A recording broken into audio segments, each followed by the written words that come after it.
Hello everyone, मेरा नाम है आयुष शर्मा। और आज हम बात करेंगे कुछ फेमस अटैक्स की जो कि वाईफाई एक्सेस पॉइंट या राउटर पे हो सकते हैं। इन अटैक्स को हम लोग टेक्निकल टर्म्स में MITM या man in the middle attack बोलते हैं। आज के हम इस वीडियो में इसकी डेफिनेशन की बात करेंगे, MITM की एग्जैक्टली क्या होता है। इसके टेक्निक्स के बारे में बात करेंगे जो कि अटैकर यूज़ कर सकता है। इसके साइंस जो कि यूज़र जिनसे ये डिटेक्ट कर सकता है कि उसके डिवाइस पे अटैक हो रहा है। इसके प्रिवेंशन स्टेप्स क्या ले सकते हैं। और इसके अलावा हम लोग बात करेंगे कि MITB पे, जो कि एक तरीके का MITM अटैक है, लेकिन वो ब्राउज़र पे होता है, इसलिए हम उसे MITB या man in the browser attack भी बोलते हैं। इसके अलावा हम कुछ इसके एग्जांपल्स लेंगे। चलिए शुरू करते हैं। सबसे पहले अपना objective, what is the definition of MITM, man in the middle attack होता क्या है। इसको समझने के लिए सबसे पहले मैं आपको ये बताना चाहूँगा कि जब भी कोई यूज़र किसी साइट या एप्लीकेशन को एक्सेस करता है, तो उसका सिस्टम डायरेक्टली उस साइट या एप्लीकेशन से कनेक्ट नहीं होता। उसके बीच में काफ़ी सारे होस्ट होते हैं। कुछ यूज़र्स को ऐसा पता भी होता है कि उसके बीच में राउटर होता है, लेकिन उसके अलावा काफ़ी और डिवाइसेस होते हैं। उन किसी डिवाइस को, उनमें से किसी एक डिवाइस को अगर अटैकर कॉम्प्रोमाइज़ कर ले, हैक कर ले, और आपके जितने भी कम्युनिकेशन हो रहे हैं इंटरनेट पे या उस साइट से, उनको इंटरसेप्ट कर ले, तो उसे अपन MITM यानी कि man in the middle attack बोलते हैं। अब जैसा कि आप पिक्चर में भी देख सकते हैं कि एक विक्टिम जो है वो इंटरनेट को एक्सेस कर रहा है ओरिजिनल कनेक्शन से, लेकिन जब कोई अटैकर उस कनेक्शन पे अटैक करता है, तो वो उस कनेक्शन को इंटरसेप्ट कर सकता है, उसको बीच में से कहीं देख सकता है, और इसलिए अपन इसे MITM इंटरसेप्ट बोलते हैं। इसको और क्लैरिफाई करने के लिए एक एग्जांपल मैं देना चाहूँगा आपको। मैंने अपने सिस्टम से फेसबुक की साइट को ट्रेस रूट किया है। ट्रेस रूट एक कमांड है जिसके थ्रू आप देख सकते हैं कि आपके सिस्टम से जो भी आपने ट्रेस रूट की कमांड में होस्ट डाला, टारगेट होस्ट या साइट डाली है, उसके बीच में कितने होस्ट हैं। तो मैंने फेसबुक और मेरे सिस्टम के बीच में जितने होस्ट हैं उनको देखने की कोशिश की ट्रेस रूट कमांड से। तो मेरे सामने आया कि कुछ 6 से 7 होस्ट हैं। इसमें जो सबसे पहला होस्ट है, जो सबसे पहली आईपी जो मैंने ब्लर कर रखी है, वो मेरे राउटर की आईपी, मेरे वाईफाई एक्सेस पॉइंट की आईपी। उसके बाद जो होस्ट है वो एक एक करके उस कम्युनिकेशन में आ रहे हैं। और जो लास्ट फाइनल वाला होस्ट है वो facebook.com वाला सर्वर है। तो इस तरीके से आप देख सकते हैं कि किसी भी इंटरनेट कम्युनिकेशन में कोई दो होस्ट डायरेक्टली कम्युनिकेट नहीं करते, उनके बीच में काफ़ी सारे दूसरे होस्ट भी होते हैं। ये होस्ट कोई भी हो सकता है, ये एक नेटवर्क डिवाइस होता है, कोई दूसरा होस्ट हो सकता है, कोई प्रॉक्सी सर्वर हो सकता है। और अटैकर जो है इन्हीं किसी होस्ट को अटैक करता है। ज़्यादातर वो आपके राउटर को टारगेट करते हैं क्योंकि वो सबसे ज़्यादा वल्नरेबल होते हैं। और अगर एक बार राउटर आपका हैक हो गया, कॉम्प्रोमाइज़ हो गया, तो वो उसके थ्रू किसी एक साइट का कम्युनिकेशन नहीं, बल्कि आप जो भी वेब कम्युनिकेशन कर रहे हैं उस राउटर के थ्रू, वो सारा इंटरसेप्ट कर सकते हैं। तो इसलिए ईजी टारगेट जो होता है राउटर, ये अटैकर उसको टारगेट करता है। डेफिनेशन के बाद अब हम आगे चलते हैं कि अटैकर टेक्निक क्या यूज़ कर सकता है। टेक्निक मतलब क्या मेथड्स वो यूज़ कर सकता है जिससे कि वो अटैक एग्जीक्यूट कर सके। क्योंकि हमें अटैक के टेक्निक्स पता होंगी तो हम उसको ज़्यादा अच्छे से प्रिवेंट कर पाएंगे। तो मैंने कुछ फेमस टेक्निक्स ली हैं। वैसे तो बहुत सारी टेक्निक्स हो सकती हैं, लेकिन कुछ फेमस टेक्निक्स ली हैं जो कि अटैकर मोस्टली यूज़ करते हैं, ताकि इनका प्रिवेंशन ज़्यादा अच्छे से हो सके। तो 5 जो टेक्निक्स मैंने ली हैं उनमें सबसे पहला है ARP कैशे पॉइजनिंग, दूसरा है DNS कैशे पॉइजनिंग, तीसरा है HTTP स्पूफिंग, फोर्थ वन है वाईफाई ईव्सड्रॉपिंग, और सबसे लास्ट जो है वो है सेशन हाईजैकिंग। तो एक एक करके हम इनको देखते हैं। सबसे पहला है ARP कैशे पॉइजनिंग। अब इस टेक्निक को समझने से पहले मैं आपको ARP के बारे में बताना चाहूँगा। ARP जो है एक प्रोटोकॉल का नाम है। अब प्रोटोकॉल समझने के लिए मैं आपको वन लाइनर डेफिनेशन बताता हूँ। कंप्यूटर या फिर नेटवर्किंग की दुनिया में जब भी कोई कनेक्शन होता है, कम्युनिकेशन होता है, तो उसके लिए कुछ सेट ऑफ रूल्स होते हैं। रूल्स होते हैं कि कम्युनिकेशन कैसे स्टार्ट होगा, कैसे आगे बढ़ेगा, किस होस्ट के पास जाएगा या किस तरीके से जाएगा, कैसे उसका रिप्लाई होगा। ये कुछ रूल्स सेट होते हैं, ऑलरेडी सेट होते हैं किसी कम्युनिकेशन, और इन सेट ऑफ रूल्स को हम लोग प्रोटोकॉल कहते हैं। इसी तरीके से ARP, जिसकी फुल फॉर्म होती है एड्रेस रिजोल्यूशन प्रोटोकॉल, ये भी एक तरीके का प्रोटोकॉल है जो कि नेटवर्किंग में काम आता है। इस प्रोटोकॉल का ऑब्जेक्टिव या इसका मेन काम क्या होता है, किसी भी नेटवर्क में डिवाइसेस को कनेक्ट करना उनके मैक एड्रेस के थ्रू। क्योंकि कभी भी जब छोटे नेटवर्क में या लैन नेटवर्क में, लोकल नेटवर्क में जब कोई डिवाइस कनेक्ट होना चाहता है, तो उसको मैक एड्रेस की ज़रूरत पड़ती है। आईपी एड्रेस उसके पास ऑलरेडी होता है, तो आईपी एड्रेस से मैक एड्रेस उसको पता करने के लिए इस ARP प्रोटोकॉल की ज़रूरत पड़ती है। अब इस ARP प्रोटोकॉल में अटैकर जो है कुछ लूप होल ढूंढता है, और उस लूप होल को एक्सप्लोइट करके वो इस अटैक को एग्जीक्यूट करते हैं। तो मैं आपको पहले प्रोटोकॉल मैंने आपको समझाया, मैं आपको इसका लूप होल बताता हूँ। तो लेट्स अज्यूम, इसके लिए मैं एक एग्जांपल दूंगा आपको कि मान लीजिए एक घर में या किसी एक छोटे ऑफिस में 3 या 4 लैपटॉप कनेक्टेड हैं एक राउटर से, और वो लैपटॉप जो है उस राउटर के थ्रू इंटरनेट एक्सेस कर रहे हैं। अभी एक छोटा नेटवर्क अपना बन चुका है। इस नेटवर्क में अगर कोई अटैकर इंट्रूड कर चुका है, उसके अंदर ऑलरेडी आ चुका है, और वो चाहता है कि अब इसकी इन डिवाइसेस के बीच में जो कम्युनिकेशन हो रहा है, डिवाइस और राउटर के बीच में जो कम्युनिकेशन हो रहा है, मैं वो इंटरसेप्ट कर सकूँ। मुझे वो पता करना है कि कम्युनिकेट क्या कर रहे हैं, क्या डेटा ये लोग शेयर कर रहे हैं। तो वो पता करने के लिए वो कोई 2 डिवाइस पकड़ता है, और उन 2 डिवाइस में वो ये इंश्योर करता है कि एक डिवाइस मेरा राउटर हो। तो किसी एक सिस्टम को आईपी आइडेंटिफाई करेगा और उस राउटर की आईपी को आइडेंटिफाई करेगा। अब एआरपी का मैं लूप होल बताता हूँ। एआरपी के लूप होल में क्या होता है कि जब कोई भी डिवाइस एआरपी प्रोटोकॉल के थ्रू ये बताता है कि ये आईपी जो है ये मेरी है, मेरे पास इसका मैक एड्रेस है, और वो उसको ब्रॉडकास्ट कर देता है, उसको रिस्पॉन्स कर देता है। तो इसका लूप होल ये है कि जिसका रिस्पॉन्स वो करता है, वो ये आइडेंटिफाई नहीं कर पाता कि ये जो रिस्पॉन्स आया ये सही है या गलत है, मतलब ये लेजिटिमेट डिवाइस से आया है या किसी फेक डिवाइस से आया है। वो सिर्फ उस रिस्पॉन्स को लेता है और उस डिवाइस से जाके कनेक्ट हो जाता है। इसी का फ़ायदा उठा के अटैकर क्या करता है, जब उसको 2 डिवाइस की आईपी मिल जाती है, एक राउटर की और एक किसी सिस्टम की, तो वो दोनों आईपी के लिए एक एआरपी रिस्पॉन्स ब्रॉडकास्ट कर देता है कि दोनों आईपी मेरे पास हैं और इसका मैक एड्रेस ये है, खुद के मैक एड्रेस को शेयर कर देता है। अब जैसे ही वो सिस्टम के पास वो रिस्पॉन्स जाता है कि इस राउटर की आईपी जो है इस सिस्टम के पास है, तो इसका मैक एड्रेस ये है, तो वो उस राउटर की जगह उस सिस्टम से कनेक्ट हो जाता है, उस अटैकर के सिस्टम से कनेक्ट हो जाता है। और जैसे ही उस राउटर को पता चलता है कि ये आईपी इस सिस्टम की बजाय इस अटैकर के सिस्टम की है और इसका मैक एड्रेस ये है, तो वो उससे कनेक्ट हो जाता है। तो इस तरीके से वो अटैकर जो है सिस्टम और उस डिवाइस के बीच में आके कहीं बैठ जाता है, और अब उन दोनों के बीच में जो भी कनेक्शन होगा, जो भी कम्युनिकेशन होगा, वो उस अटैकर के डिवाइस के थ्रू जाएगा। तो इस तरीके से अपना अटैकर सारे कम्युनिकेशन देख सकता है और उसको इंटरसेप्ट कर सकता है। इस तरीके से एआरपी के एक छोटे से लूप होल को एक्सप्लॉइट करके एआरपी कैशे पॉइजनिंग कर सकता है और वो एमआईटीएम अटैक एग्जीक्यूट कर सकता है। दूसरे अटैक टेक्निक पे चलते हैं। इसका नाम है डीएनएस कैशे पॉइजनिंग। इस अटैक में क्या करता है, वो दूसरा प्रोटोकॉल यूज़ करता है जो कि होता है डीएनएस सर्वर। डीएनएस एक सर्विस होती है।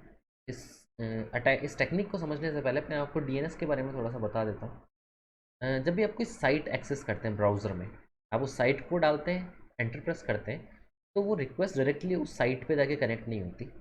वो रिक्वेस्ट सबसे पहले डीएनएस सर्वर के पास जाती है, क्योंकि जैसा कि आप लोगों को पता होगा कि जो कंप्यूटर में जब कम्युनिकेशन होता है कंप्यूटर्स के बीच में, या जो डिवाइसेस के बीच में कम्युनिकेशन होता है, वो आईपी के थ्रू होता है। उनको आईपी पता होती है, उनको आपका साइट नेम नहीं पता होती है। तो साइट जिस सर्वर पे चल रही है वो सर्वर का एक आईपी होगा, और अगर आपके सिस्टम को सर्वर पर कनेक्ट करना है तो उसका वो आईपी पता होना चाहिए, ना कि साइट नेम।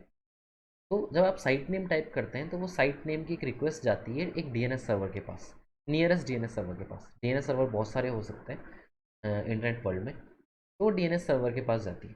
अब जो आपका लोकल डीएनएस सर्वर है वो उस रिक्वेस्ट को लेता है। जैसे मान लीजिए कि आपने facebook.com रिक्वेस्ट किया है कि मुझे facebook.com से कनेक्ट होना है। डीएनएस सर्वर आपकी रिक्वेस्ट लेगा, facebook.com की रिक्वेस्ट लेके फेसबुक के डीएनएस सर्वर के पास जाएगा कि भाई मेरे वाले यूज़र को facebook.com के इस सर्वर से कनेक्ट होना है, तो इसकी आईपी मुझे बताइए। फेसबुक का डीएनएस सर्वर उसकी आईपी आपके डीएनएस सर्वर को बताएगा, आपका डीएनएस सर्वर आपके डिवाइस को आके बोलेगा कि इस साइट की आईपी ये है, और फिर आपके सिस्टम को वो उस आईपी पे रिडायरेक्ट कर देगा। इस तरीके से किसी भी साइट के लिए डीएनएस सर्विस एक डायरेक्टरी की तरह काम करता है, जिसमें कि हर साइट के साथ उसका आईपी उसको पता होता है। जैसे कि अपनी एक फ़ोन डायरेक्टरी होती है, हर किसी कॉन्टैक्ट के साथ उसका फ़ोन नंबर पता होता है, क्योंकि फ़ोन नंबर हम लोग याद नहीं रख सकते लेकिन कॉन्टैक्ट नेम याद रख सकते। उसी तरीके से हम साइट के सर्वर के आईपी याद नहीं रख सकते लेकिन साइट का नाम याद रख सकते हैं, हमें याद रखना वो ईजी होता है। अब इस प्रोटोकॉल में, इस प्रोसेस में लूप होल क्या है, जो लूप होल एआरपी में था। जब डीएनएस सर्वर के पास किसी साइट की रिक्वेस्ट आती है, तो जैसे मैंने कहा कि वो फेसबुक के डीएनएस सर्वर के पास जाएगा, तो फेसबुक का डीएनएस सर्वर ऑथोरिटेटिव सर्वर, जब वो सर्वर के पास पर जाएगा, कम्युनिकेशन करेगा कि भाई मुझे इस साइट की आईपी चाहिए, तो वो ये चेक नहीं करेगा कि ये रिस्पॉन्स कब आया है। वो ये चेक नहीं कर पाएगा कि ये रिस्पॉन्स जो आया है वो उसी सर्वर से आया है कि नहीं आया। वो सिर्फ वेट करेगा कि ये रिस्पॉन्स मेरे पास आ जाए। वो क्वेरी करेगा अथॉरिटी सर्वर से, अगर वो रिस्पॉन्स कहीं से भी आया वो एक्सेप्ट कर लेगा, और यही इसका लूप होल है। अब अटैकर क्या करता है, अटैकर किसी भी साइट की एक रिक्वेस्ट रेस करता है या फिर उसको एक्सेस करता है। जैसे कि मान लीजिए एग्जाम्पल डॉट कॉम, जैसे कि मैंने पिक्चर में भी दिखा रखा है, डीएनएस सर्वर पे उसने एग्जाम्पल डॉट कॉम की रिक्वेस्ट की। एग्जाम्पल डॉट कॉम की जब उसने रिक्वेस्ट की तो वो रिक्वेस्ट डीएनएस सर्वर के पास गई। डीएनएस सर्वर ने एग्जाम्पल डॉट कॉम की रिक्वेस्ट ऑथोरिटेटिव नेम सर्वर को की, कि उसका ओरिजिनल डीएनएस सर्वर। अब ऑथोरिटी सर्वर रिप्लाई करे उससे पहले अटैकर ने रिस्पॉन्ड कर दिया।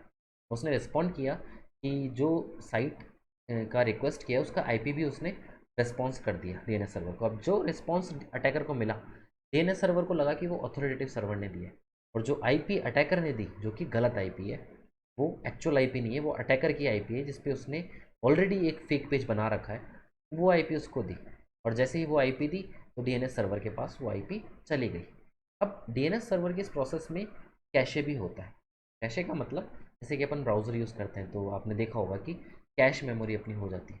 वो कैश मेमोरी में जब भी हमको रिक्वेस्ट करते हैं तो कैशे में स्टोर हो जाती है, ताकि नेक्स्ट टाइम जब हम सेम साइट एक्सेस करें तो वो लोड फटाफट हो, वो बार बार उसको रिक्वेस्ट ना करे। इसी तरीके से डीएनएस सर्वर भी जब किसी साइट की रिक्वेस्ट आती है तो उसको स्टोर कर लेता है अपनी कैशे मेमोरी में। तो जैसे उस साइट की एक आईपी जो अटैकर ने दी वो अपनी कैशे मेमोरी में स्टोर कर लेगा।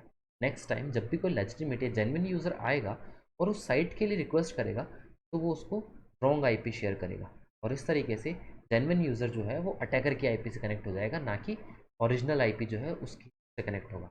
तो इस लूप होल को एक्सप्लॉइट करके अटैकर जो है वो डीएनएस कैशे पॉइजनिंग अटैक कर सकते हैं। और जैसे ही वो अटैकर से कनेक्ट होगा यूज़र, उसके बाद या तो अटैकर ने ऑलरेडी वहाँ पे एक फेक पेज बना रखा होगा सेम उस साइट के जैसा, और उसके क्रेडेंशियल हार्वेस्टिंग जैसा काम कर सकता है, या फिर उस कनेक्शन को कंप्लीट करके एक MITM इंटरसेप्टर की तरह बीच में बैठ सकता है। तो ये दूसरी टेक्निक है। तीसरी टेक्निक जो अपनी है वो है HTTPS स्पूफिंग। इस टेक्निक को समझने से पहले मैं आपको कुछ एन्क्रिप्शन के बारे में बताना चाहूँगा। तो जैसा कि मैंने आपको बोला कि कम्युनिकेशन में डेटा अपना ट्रांसफ़र होता है। जब भी कोई डेटा इंटरनेट में ट्रांसफ़र होता है तो वो दो तरीके से ट्रांसफ़र हो सकता है, एक तो प्लेन टेक्स्ट और एक एनक्रिप्टेड। एनक्रिप्टेड का मतलब वो कवर्ड है किसी चीज़ से और उसके ऊपर एक लेयर है, उस लेयर की वजह से जब वो फ्लो होगा तो उसको कोई इंटरसेप्ट करेगा तो उसको पढ़ नहीं सकता वो। और प्लेन टेक्स्ट में जब वो जाएगा तो किसी भी तरीके से पढ़ सकता है। इसको आप इस तरीके से समझिए, जैसे अपन पुराने ज़माने में चिट्ठियाँ भेजा करते थे, खत भेजा करते थे, खुले खत होते थे, वो उन पे कोई लिफाफा या कुछ नहीं होता था, तो अपन लिख के भेज देते थे। पोस्ट पोस्ट ऑफिस में जाके उसको भेज देते थे, और वो चिट्ठी कोई भी पढ़ सकता है अपनी, वो खत जो है अपना कोई भी पढ़ सकता था क्योंकि उस पर लिफाफा नहीं था। अब हम लोग लिफाफे यूज़ करते हैं, लेटर लिखते हैं पेपर पे, लिफाफे में डालते हैं और फिर उसको भेजते हैं। तो लिफाफा एक तरीके से कवर की तरह काम करेगा, कोई भी बीच में बंदा बैठा उसको ईजिली नहीं पढ़ सकता। उस लिफाफे की जगह इंटरनेट की दुनिया में समझिए कि वो एक लॉक है, के लिए की चाहिए। तो वो अपन लॉक करके अपन डेटा सेंड करते हैं, और जिसके पास वो ओरिजिनल की होती है वही उस डेटा को चेक कर सकता है। तो अगर मेरे MITM अटैक हो रहा है और मेरा डेटा किसी ने देख लिया और उसके पास वो चाबी नहीं है उसको खोलने की, तो वो डेटा पढ़ नहीं सकता और ना ही मॉडिफाई कर सकता। तो इस तरीके से एनक्रिप्शन काम करता है, उसको अपन एनक्रिप्शन कहते हैं। और प्लेन टेक्स्ट मतलब एक नॉर्मल टेक्स्ट जाता है। तो जब आप साइट्स यूज़ करते हैं तो आपने देखा होगा कि उसके साइड में एक लॉक का सिंबल आता है। वो लॉक का सिंबल ये बताता है कि ये साइट जो है वो एनक्रिप्टेड है, आपका कम्युनिकेशन जो होगा वो एनक्रिप्टेड होगा। तो इसे अपन HTTPS भी बोलते हैं, हाइपर टेक्स्ट ट्रांसफ़र प्रोटोकॉल। इस S का मतलब होता है सिक्योर्ड। अब जैसे मैंने आपको बताया MITM का बेसिक ऑब्जेक्टिव क्या होता है, आपका कम्युनिकेशन इंटरसेप्ट करना। लेकिन आपका कम्युनिकेशन अगर एनक्रिप्टेड है तो अटैकर उसको इंटरसेप्ट करके उसका कुछ कर नहीं सकता। तो जैसे अगर आप कोई साइट एक्सेस कर रहे हैं वो HTTPS प्रोटोकॉल से जा रही है, तो वो एनक्रिप्टेड है, उस पर लॉक किया हुआ है। वो लॉक करने की वजह से अटैकर उसको देख नहीं सकता। उसके लिए उसने एक दूसरा ऑल्टरनेटिव निकाला है। वो क्या करता है, आपको ओरिजिनल साइट पे कनेक्ट ही नहीं करता, वो दूसरा मेथड करता है। वो क्या करेगा, जो ओरिजिनल साइट है जैसे मान लीजिए facebook.com, amazon.com, जैसे मैंने जो एग्जांपल दिया वो अमेजन का लिया है, पिक्चर में आप देख सकते हैं। amazon.com ये ओरिजिनल साइट है, लेकिन वो उसमें एक माइन्यूट सा चेंज कर देगा, उसमें x ऐड कर देगा, amazonx.com। अब ये ओरिजिनल साइट नहीं है, ये फेक साइट है, लेकिन इसको आइडेंटिफाई करना मुश्किल है। जो यूज़र नॉर्मल यूज़र्स हैं जिनको इस चीज़ की आदत नहीं है वो इसको डिटेक्ट नहीं कर पाएंगे और डायरेक्टली क्लिक करेंगे और चले जाएंगे उस साइट पे। इसको और अच्छे से एग्जीक्यूट करने के लिए अटैकर क्या करता है, इस डोमेन को खरीद लेता है। amazonx.com ये डोमेन बनाया, उसको रजिस्टर किया, इस पे एक पेज बनाया और जो पेज है वो बिल्कुल अमेज़न की तरह दिखेगा, एग्जैक्टली कॉपी अमेज़न का होगा। और उसमें वो अपनी तरीके से क्रेडेंशियल हार्वेस्टिंग के लिए ब्लॉक्स दे देगा, आपके ईमेल एड्रेस, आपके डेटा पूछ सकता है, वो आपको क्रेडेंशियल पूछ सकता है, ओटीपी पूछ सकता है। तो ऐसी चीज़ें वो उस पेज पे रख सकता है और जो भी आप डेटा उस साइट पे शेयर करेंगे वो अमेज़न को नहीं, उस अटैकर को जाएगा। तो इस तरीके से एन्क्रिप्शन को भी ये लोग बाईपास कर सकते हैं, क्योंकि वो जो चैनल होगा वो एन्क्रिप्टेड तो होगा, लेकिन वो डायरेक्टली वो फाइनली अटैकर के पास जाएगा, अमेज़न के पास नहीं जाएगा। तो इस तरीके से अपन इसे एचटीटीपी स्पूफिंग भी कहते हैं। चौथा जो अटैक जो कि बहुत सिंपल सा अटैक है लेकिन बहुत इफेक्टिव है। इफेक्टिव क्यों है इसका मैं रीज़न आपको बताऊंगा। Wifi eavesdropping. इसमें जो अटैकर है वो बहुत कॉमन प्लेसेस जो होती हैं, पब्लिक प्लेसेस जो होती हैं, जहाँ पे कि अपन पब्लिक वाईफाई इजीली अवेलेबल होता है, जैसे कि होटल होता है, कॉफ़ी शॉप होते हैं, रेस्टोरेंट्स होते हैं, जहाँ पे कि हमें पब्लिक वाईफाई इजीली मिल जाता है। फ्री पब्लिक वाईफाई की बात कर रहा हूँ मैं। अब फ्री वाले पब्लिक वाईफाई में टेंडेंसी होती है यूज़र की, जैसे ही उनको पब्लिक वाईफाई मिलता है फ्री वाला, वो तुरंत उस पर कनेक्ट करते हैं बिना कुछ ज़्यादा सोचे समझे। इस चीज़ का फ़ायदा अटैकर उठाता है। अटैकर क्या करता है, मान लीजिए कि स्टारबक्स जो कॉफ़ी है, वहाँ कॉफ़ी शॉप है, वहाँ पे अपने पास एक फ्री का वाईफाई है स्टारबक्स की तरफ से, लेकिन उसका नाम है स्टारबक्स वाईफाई। अब अटैकर उस प्लेस पे जाएगा, एक नया हॉटस्पॉट क्रिएट करेगा, उस हॉटस्पॉट का नाम रख देगा वाईफाई स्टारबक्स। Almost similar. बहुत कम चांसेस है कि कोई उसको डाउट करेगा। कोई भी यूज़र या कोई भी कस्टमर वहाँ पे जाएगा, वाईफाई फ्री वाईफाई देख के स्टारबक्स वाईफाई की जगह वाईफाई स्टारबक्स पे कनेक्ट कर लेगा और इस तरीके से वो एक लेजिटिमेट वाईफाई की जगह अटैकर वाले वाईफाई से कनेक्ट हो जाएगा।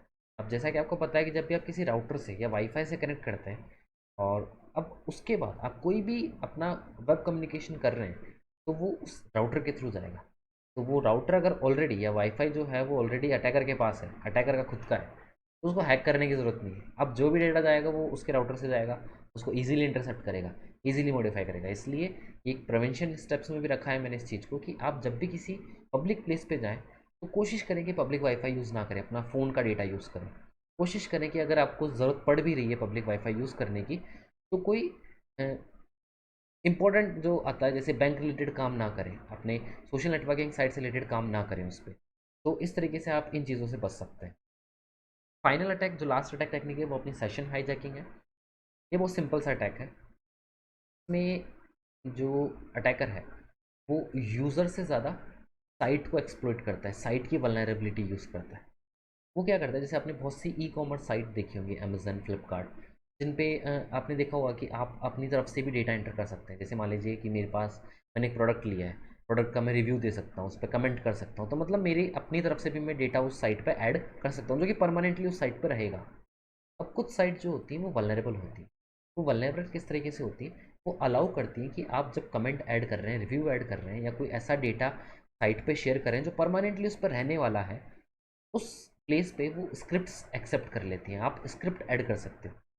अब अटैकर अगर स्क्रिप्ट ऐड कर सकता है तो गलत स्क्रिप्ट भी ऐड कर सकता है। तो इस चीज़ का फ़ायदा कुछ अटैकर उठाते हैं। वो क्या करते हैं, उस कमेंट सेक्शन में या रिव्यू बॉक्स में स्क्रिप्ट ऐड कर देते हैं। अब स्क्रिप्ट उस साइट पे, उस पेज पे जा चुकी है, उस रिव्यू बॉक्स में एंटर हो चुकी है। अब जैसे ही कोई यूज़र उस पेज पे जाएगा, उसको लोड करेगा या फिर अपनी तरफ से कमेंट करेगा, तो वो एग्जीक्यूट होगा। जैसे ही वो एग्जीक्यूट होगा, ब्राउज़र उसको एग्जीक्यूट करेगा, तो वो उसके साथ साथ उस स्क्रिप्ट को भी एग्जीक्यूट कर लेगा आपके सिस्टम में, जो कि ऑलरेडी किसी और ने, अटैकर ने कमेंट बॉक्स में ऐड कर रखी दूसरे कमेंट के थ्रू। तो जैसे ही वो स्क्रिप्ट ऐड होगी तो अटैकर क्या करेगा, वो स्क्रिप्ट आपके ब्राउज़र में एग्जीक्यूट होगी और कुछ इंपॉर्टेंट डेटा आपके पास, आपके सिस्टम से वो अपने पास लेके आएगा। अब वो इंपॉर्टेंट डेटा क्या है उसके बारे में मैं आपको बताऊँ। उसको समझने के लिए पहले आपको दो सिंपल सी टर्म समझाता हूँ। आपने देखा होगा कि जब भी आप कोई बैंक की साइट पर लॉगिन करते हैं, तो जैसे आप लॉगिन करते हैं, आप कुछ एक्टिविटी करते हैं, लॉग आउट करते हैं, तो एक पूरा एक सेशन होता है। ठीक है। अब जब आप वो सेशन कर रहे हैं, तो जो सर्वर है जिससे आप कनेक्टेड हैं, वो आपको एक सेशन आईडी प्रोवाइड करता है। उस सेशन आईडी के थ्रू वो ये आइडेंटिफाई करता है कि जो यूज़र है वो ऑथोराइज्ड है और इस टाइम के लिए वो लॉग्ड इन है, उसने ये एक्शन परफॉर्म किया है। जैसे ही आप उसको लॉग आउट करते हैं, वो सेशन आईडी एक्सपायर हो जाती है। फिर दोबारा जब आप उस पर लॉगिन करते हैं तो आपको नई सेशन आईडी मिलती है। तो इस तरीके से सेशन चलते हैं और उस हर एक सेशन के लिए आपको सेशन आईडी मिलती है। उस सेशन आईडी की वजह से ही आप ऑथोराइज्ड रहते हैं। अगर वो सेशन आईडी एक्सपायर हो जाएगी तो आपका सेशन खत्म हो जाएगा। दोबारा सेशन स्टार्ट करने के लिए आपको लॉगिन क्रेडेंशियल्स देना पड़ेगा। तो ये एक टर्म हो गया सेशन आईडी। दूसरा टर्म जो मैं आपको बताने वाला हूँ कुकी होता है, क्योंकि सेशन आईडी जो है कुकी में ऐड होता है। तो आपने देखा होगा जब आप किसी साइट पे जाते हैं, कुछ यूज़र्स ने, आप लोगों ने देखा होगा, नीचे एक पॉपअप आता है, अलाउ कुकीज़। तो ज़्यादातर साइट्स अब कुकीज़ यूज़ करते हैं। कुकीज़ का बेसिक फंडा या बेसिक लॉजिक जो यूज़ करने का वो ये है, क्योंकि जो साइट ओनर्स होते हैं वो चाहते हैं कि उनको फीडबैक मिलता है डायरेक्टली कि कौन सा यूज़र किस साइट पे जा रहा है, या फिर किस, अगर साइट पे आ रहा है तो किस बॉक्स में जा रहा है, किस कमेंट, किस प्रोडक्ट पे जा रहा है, कितना टाइम वो कहाँ इन्वेस्ट कर रहा है। तो ये चीज़ें कुकी में ऐड होती हैं, आपके यूज़र नेम पासवर्ड तक कुकी में ऐड हो जाते हैं। तो ये चीज़ें कुकी में ऐड होती हैं। ये सिर्फ टेक्स्ट फाइल होती हैं जिनमें ये इन्फॉर्मेशन होती है, और ये कुकीज़ वापस सर्वर के पास जाती हैं। इस तरीके से आपका डेटा वहाँ पे सर्वर पे ऐड होता है। तो ये जो सेशन आईडीज़ जो मैंने आपको अभी पहले बताई थी, ये भी उस कुकीज़ में ऐड होती हैं। अब जो मैं आपको उस अटैक के टेक्निक के बारे में बताऊँ, अटैकर क्या करेगा, स्क्रिप्ट उसने ऐड करी, साइट पे वो जा चुकी है, आपके ब्राउज़र में वो एग्जीक्यूट हुई है। जैसे ही वो आपके एग्जीक्यूट हुई है, आपके सेशन की सेशन आईडी कुकी के साथ अटैकर के पास चली गई। अब अटैकर के पास आपकी सेशन आईडी है, उस सेशन आईडी से वो लॉगिन करेगा बिना क्रेडेंशियल्स के। लॉगिन करेगा तो सर्वर जिस पे वो लॉगिन कर रहा है उसको लगेगा कि ये ऑथोराइज्ड यूज़र है, और वो आपका सेशन अटैकर के साथ शुरू कर देगा। और आपके पास जो भी अथॉरिटीज़ हैं उस साइट पे एक्शन परफॉर्म करने की, वो सारी अथॉरिटीज़ अब अटैकर के पास हैं। तो आपके बैंक की अगर वो साइट है तो balance inquiry, money transfer, fund transfer, वो कुछ भी कर सकता है। सारे एक्शन परफॉर्म करने के बाद वो लॉग आउट करेगा, और आपको पता भी नहीं चलेगा ये कब हुआ, क्योंकि वो सेशन आईडी के थ्रू हुआ है। और सर्वर को भी पता नहीं चलेगा, क्योंकि उसको लग रहा है क्योंकि सेशन आईडी सेम है, मतलब आप ही उस पर लॉग्ड इन है। इस पिक्चर से आप उसको समझ सकते हैं। 5 स्टेप्स में इसको ईजिली समझा रखा है। पहला स्टेप, जैसा कि आप नीचे देख सकते हैं, अटैकर इंजेक्ट स्क्रिप्ट, अटैकर ने स्क्रिप्ट इंजेक्ट की सर्वर में। सर्वर के पास जाने के बाद विक्टिम ने उस सर्वर को एक्सेस किया, ऑथेंटिकेट किया। जैसे ही ऑथेंटिकेट किया, सर्वर ने पेज रिटर्न किया, पेज कोड रिटर्न किया इंजेक्टेड स्क्रिप्ट के साथ। जैसे ही वो गया, विक्टिम के ब्राउज़र ने स्क्रिप्ट को एग्जीक्यूट किया। फोर्थ स्टेप में सेशन कुकी जो है वो अटैकर को सेंड कर दी। जैसे अटैकर के पास सेशन कुकी आई, उसने आपका सेशन हाईजैक कर लिया। तो ये बहुत सिंपल सा टेक्निकल अटैक है, लेकिन सिंपल अटैक है, और इसके थ्रू आपको उसको इंड्यूस नहीं करना पड़ा अटैकर को। तो वो सर्वर वल्नरेबल सर्वर साइट के साथ ढूंढना पड़ा, तो वो सेशन हाईजैकिंग कर सकता है। तो इस तरीके से ये कुछ चीज़ें हैं जो कि MITM अटैक्स में होती हैं, टेक्निक्स हैं, जो कि अटैकर काम में ले सकते हैं MITM अटैक परफॉर्म करने के लिए। इसके बाद में हम आगे चलते हैं, सम साइंस ऑफ MITM अटैक। अब ये बात हुई कि अटैकर क्या चीज़ें काम में ले सकता है, क्या मेथड्स वो काम में ले सकते हैं उस अटैक को एग्जीक्यूट करने के लिए। अब कुछ चीज़ें जो यूज़र ध्यान में रख सकते हैं, जब भी आप फ़ोन यूज़ करें, लैपटॉप यूज़ करें, डेस्कटॉप यूज़ करें, कोई साइट एक्सेस करें, तो कुछ चीज़ें जो आप ध्यान में रख सकते हैं, जिनके थ्रू आपको पता लग सकता है कि कुछ फिशिंग चल रहा है, कुछ मैलिशियस चल रहा है, या फिर कुछ MITM अटैक हो रहा है। क्योंकि इसे आइडेंटिफाई करना इतना आसान नहीं है कि आपके सिस्टम पे नहीं, किसी और सिस्टम पे हो रहा है। ज़्यादातर जैसे मैंने बताया, कोई MITM बीच में कहीं होता है, बीच के किसी सिस्टम को कॉम्प्रोमाइज़ करता है, तो आपके सिस्टम पे ज़्यादातर नहीं होता। तो इसको पहचानना, इसको आइडेंटिफाई करना, डिटेक्ट करना बहुत मुश्किल होता है। तो कुछ साइंस मैं आपको बताता हूँ। जब भी आप फ़ोन यूज़ करें, या फिर अपना डेस्कटॉप यूज़ करें, तो ये ध्यान रखें कि आपको अगर कोई अजीब सा बिहेवियर दिखे, जैसे आप जो कोई सेशन चला रहे हैं वो बार बार लॉग आउट हो रहा है या फिर डिस्कनेक्ट हो रहा है ना, जो कि जिसके बारे में आपको पता नहीं है, आपका कनेक्शन ठीक है, सब कुछ ठीक है, फिर भी वो बार बार डिस्कनेक्ट हो रहा है, तो ये साइन हो सकता है MITM अटैक। आपको फेक सॉफ्टवेयर के अपडेट आ रहे हैं, पॉपअप्स आ रहे हैं कि आप सॉफ्टवेयर अपडेट करो, और वो सॉफ्टवेयर आपको पता भी नहीं, आपने कभी डाउनलोड भी नहीं किया, उसके बारे में आपको आ रहा है, तो फिर आपको लगना चाहिए कुछ मलिशियस हो रहा है। इसके अलावा आपको लॉगिन की अचानक आपको लॉगिन स्क्रीन दिख जाती है किसी चीज़ की, जिसमें आपको लॉगिन के लिए पूछता है, फिर आपके पास कोई लिंक आ रहा है, लिंक पर जब आपने क्लिक किया उसके बाद आपको डायरेक्टली लॉगिन स्क्रीन दिखा रहा है। तो ऐसे टाइम पे आपको थोड़ा सा चेक करना चाहिए कि क्या URL है, किस पे मैं लॉगिन कर रहा हूँ, कहाँ लॉगिन कर रहा हूँ। अगर आपको कुछ मैलिशियस लग रहा है तो आप डायरेक्टली उस साइट, ऑफिशियल साइट पे जाके लॉगिन करें, ना कि उस लिंक वाईफाई। हाँ, जब आप किसी पब्लिक वाईफाई पे कनेक्टेड हो, तब आप ध्यान रखिए कि उस टाइम पे MITM अटैक होने के चांसेस बहुत ज़्यादा होते हैं, क्योंकि आप पब्लिक वाईफाई पे हो। पब्लिक वाईफाई की क्या कॉन्फ़िगरेशन आपको नहीं पता, कितना सिक्योर है नहीं पता, ऑलरेडी हैक्ड है आपको ये भी नहीं पता। तो ये कुछ साइंस है जो कि आप देख सकते हैं कि आपके सिस्टम पे या आपके मोबाइल पे MITM अटैक हो रहा है या नहीं हो रहा। आगे चलते हैं, जैसा कि मैंने आपको बताया था कि हम लोग एक अलग अटैक और पढ़ेंगे आज, MITB, man in the browser attack. ये MITM से अलग किस तरीके से है? जैसा कि मैंने आपको बताया था, MITM में वो बीच कम्युनिकेशन चैनल के बीच वाले किसी होस्ट को पकड़ेगा, कॉम्प्रोमाइज़ करेगा, कम्युनिकेशन इंटरसेप्ट करेगा, अटैक एग्जीक्यूट करेगा। इस वाले में वो स्पेसिफिकली आपके ब्राउज़र को टारगेट करेगा। ब्राउज़र को टारगेट करने से उसको कुछ फ़ायदे होंगे। वो फ़ायदे क्या होंगे मैं आपको बताऊँगा।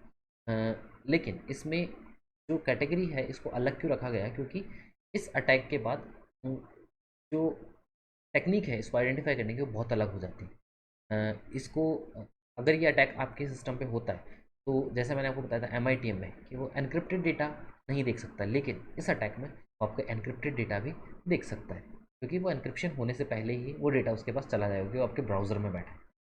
तो इसके लिए जो टेक्निक, जो सिंपल से टेक्निक जो अटैकर्स यूज़ करते हैं वो क्या करते हैं, आपको लिंक्स शेयर करते हैं। वो लिंक मेल के थ्रू शेयर कर सकता है, वो लिंक आपको फ़ोन के थ्रू, मैसेज के through, WhatsApp, Instagram, text message, किसी के भी थ्रू आपको एक लिंक शेयर होगा। लिंक को क्लिक करने के लिए आपको इंड्यूस करेगा, आपको कुछ ऐसा ऐसी चीज़ बताएगा कि ये आपके बैंक से रिलेटेड है, या फिर इस लिंक पे क्लिक करके आप कोई अकाउंट स्टार्ट कर सकते हैं, कुछ भी ऐसी चीज़ बताएगा। और जैसे ही आप उस लिंक पे क्लिक करेंगे, आपके सिस्टम में एक मलिशियस सॉफ्टवेयर डाउनलोड होगा, इंस्टॉल होगा, और वो आपके ब्राउज़र पे अटैक करेगा, ब्राउज़र को कॉम्प्रोमाइज़ करेगा। ये चीज़ आपको पता नहीं चलेगी। अगर आपके पास प्रॉपर अपडेटेड एंटीवायरस है तो शायद वो उसको ब्लॉक करेगी, मोस्टली उसको ब्लॉक कर देता है। और अगर वो आउटडेटेड है या फिर वो है ही नहीं तो उसको ब्लॉक नहीं कर पाएगा, तो वो ब्राउज़र को आपके कॉम्प्रोमाइज़ कर लेगा। या फिर किसी और तरीके से अगर वो सॉफ्टवेयर आपके सिस्टम में आ जाता है पेन ड्राइव के थ्रू, या फिर किसी और डेटा ट्रांसफ़र के थ्रू, अगर वो आपके सिस्टम में आ जाता है वो सॉफ्टवेयर और वो आपके ब्राउज़र को कॉम्प्रोमाइज़ कर लेता है, तो उसके बाद जब भी आप उस ब्राउज़र को यूज़ करेंगे, चाहे आप सेफ साइट पे जाएँ, चाहे अनसेफ साइट पे जाएँ, उस ब्राउज़र में जो साइट आप एक्सेस करेंगे, उसमें कोई भी डेटा फ़ीड करेंगे, कंटेंट फ़ीड करेंगे, वो कंटेंट जो है, वो अटैकर चेंज कर सकता है। वो साइट जो आप एक्सेस कर रहे हैं, वो साइट उस पे चेंज कर सकता है, उसका बिहेवियर चेंज कर सकता है। क्योंकि जो वो बिहेवियर चेंज करेगा, वो साइट के एक्चुअल सर्वर में नहीं, वो आपके सिस्टम के ब्राउज़र में चेंज करेगा। सिर्फ़ आपको ऐसा दिखेगा कि वो साइट चेंज हो गई है, या फिर आपको लॉगिन स्क्रीन दिखा देगा उस साइट की। आप लॉगिन कर रहे हैं, तो आपको लॉगिन एरर दिखा देगा, चाहे आपके क्रेडेंशियल सही हो और एक्सेस हो गया हो बैकएंड पे, लेकिन आपको सामने लॉगिन एरर दिखा सकता है। तो इस तरीके से काफ़ी सारे अनडिज़ायर्ड थिंग्स जो हैं वो अटैकर कर सकता है। अब जो मैंने आपको बताया एनक्रिप्टेड चीज़ कैसे देख एनक्रिप्टेड ट्रैफिक जो है वो अटैकर कैसे देख सकता है, उसके लिए वो क्या करेगा। जैसे मान लीजिए कि आपके पास एक सेफ साइट पे आप गए, आप बैंक की साइट पे गए, आपने लॉगिन किया, आपका ब्राउज़र ऑलरेडी कॉम्प्रोमाइज्ड है, तो अटैकर को पता है कि आप उस साइट पे जा चुके हैं। आपने लॉगिन किया, क्रेडेंशियल्स दिए, जैसे आपने क्रेडेंशियल्स दिए, वो क्रेडेंशियल्स अटैकर के पास चले गए, लेकिन अटैकर ने से एक्सेस करवा लिया साइट पे, लेकिन आपको जो साइट दिखाई उसने लॉगिन एरर की दिखाई। अब साइट एक्सेस हो गई, अटैकर उसको देख सकता है, लेकिन आप लॉगिन एरर पेज देखेंगे। लॉगिन एरर पेज दिखाने के बाद वो आपको नीचे कॉलम भी दे देगा कि आपका लॉगिन एरर हो गया है, आपको लॉगिन अगर करना है तो इसमें OTP आपको शेयर करना पड़ेगा। और जो OTP आएगा वो OTP किसी एक्शन के लिए आएगा। वो OTP जैसे आप डालेंगे वो एक्शन उधर कर लेगा, तो आपका फंड ट्रांसफ़र या बैलेंस इंक्वायरी वो कर लेगा। तो इस तरीके से एक MITP या man in the browser attack वो कर सकते हैं। इसके अलावा नेक्स्ट जो है हम लोग कुछ एग्जांपल्स देखते हैं। तो एग्जांपल जो है ये एक रीसेंट अटैक है, MITM अटैक, जो कि कंपनी में हुआ था, मुंबई बेस्ड कंपनी है ये। इसमें क्या हुआ था कि अटैकर ने कंपनी की ऑफिशियल ईमेल एड्रेस हैक कर लिया था, कॉम्प्रोमाइज़ कर लिया। तो कॉम्प्रोमाइज़ करने के बाद रिसेंटली उसने कुछ नहीं किया, उसने सिर्फ उसको कॉम्प्रोमाइज़ करके उसको मॉनिटर किया कि क्या मेल्स उस पर चल रहे हैं। और उस मेल से उसको इन्फॉर्मेशन मिली कि कोई क्लाइंट का, अमेरिका का कोई क्लाइंट था, उसका काम पूरा हो चुका था और उससे पेमेंट लेने का टाइम था। तो उस टाइम पे उसने क्या किया, एक मेल अमेरिका के उस क्लाइंट को डाला और उसको जो पेमेंट था वो ट्रांसफ़र अपने अकाउंट में करवाने के लिए बोला, अपने अकाउंट डिटेल्स शेयर कर दिए। अब क्लाइंट को लगा कि ये मेल मुंबई की कंपनी से है, ऑफिशियल ईमेल एड्रेस से है। उन्होंने तुरंत पैसे ट्रांसफ़र किए। पैसे ट्रांसफ़र जैसे ही हुए, अटैकर ने उसके बाद कुछ नहीं किया। मुंबई की कंपनी के पास जब पैसे नहीं आए तो उन्होंने कॉन्टैक्ट किया। क्लाइंट ने जब बोला कि मैंने ऑलरेडी पैसे सेंड कर दिए, तो उन्होंने चेक किया, उनको पता चला कि उनका अकाउंट कॉम्प्रोमाइज़्ड है। और इस तरीके से उनके जो पैसे हैं वो एक अटैकर ने अपने अकाउंट में ले लिए। तो उन्होंने तुरंत उस अकाउंट का जो बैंक है उसको कांटेक्ट किया, उनको समझाया कि ये एक अटैक है और ये स्पैम है, और उनको प्रूफ्स दिए। तो जिस अकाउंट में वो पैसे ट्रांसफ़र हुए थे उस बैंक ने वो वापस रिवर्ट किए अमेरिका के क्लाइंट ने वापस मुंबई की कंपनी को दिए। तो इस तरीके से MITM अटैक हुआ था। ये अराउंड 44 लाख का था, जो कि 28 अप्रैल को ये टाइम्स ऑफ इंडिया में पब्लिश भी हुई थी इसकी न्यूज़। तो इस तरीके से ये MITM अटैक्स जो है वो कुछ हो सकता है। और अब आती है हमारी प्रिवेंशन टेक्निक्स। क्या चीज़ें ध्यान में रख सकते हैं ताकि MITM जैसे अटैक से हम बच सकें। सबसे पहला जो सबसे मेजर जो प्रिवेंशन टेक्निक जो कि एक कॉमन यूज़र के लिए हो सकती है, वो हो सकती है थिंक बिफोर क्लिकिंग। किसी भी URL पे, किसी भी मैसेज पे जो कि आपके पास आता है, व्हाट्सएप पे, इंस्टाग्राम पे या फिर मेल पे, उस पर क्लिक करने से पहले, उस URL पे विजिट करने से पहले एक बार सोचें। आपके सिस्टम में माउस होता है तो माउस के थ्रू उस पर होवर करके चेक करें कि क्या URL है, क्या वो एग्जैक्ट URL है, क्या वो सही URL है। जैसा कि मैंने आपको बताया, HTTP स्पूफिंग के थ्रू वो URL चेंज कर देते हैं, वो माइन्यूट से चेंज कर देते हैं। तो चेक करें क्या वो ऑफिशियल साइट से मैच कर रहा है, वो सेम डोमेन है। अगर थोड़ा बहुत आपको डाउट लगे तो उसके ऑफिशियल साइट पे जाइए। जैसे मान लीजिए आपके पास अमेज़न का कोई लिंक आया, तो अमेज़न के ऑफिशियल साइट पे जाइए और फिर उसके थ्रू उस पेज पे जाने की कोशिश की, उस लिंक पे क्लिक ना करें। तो सबसे मेजर प्रिवेंशन मैं आपको ये बनवाना चाहूँगा। इसके बाद में जो ये है कि आप पब्लिक वाईफाई को कम यूज़ करें। कोशिश करें कि आप कनेक्ट ना करें, बिल्कुल ना करें उस पर। और फिर भी ज़रूरत पड़ रही है तो उस पर जो आपके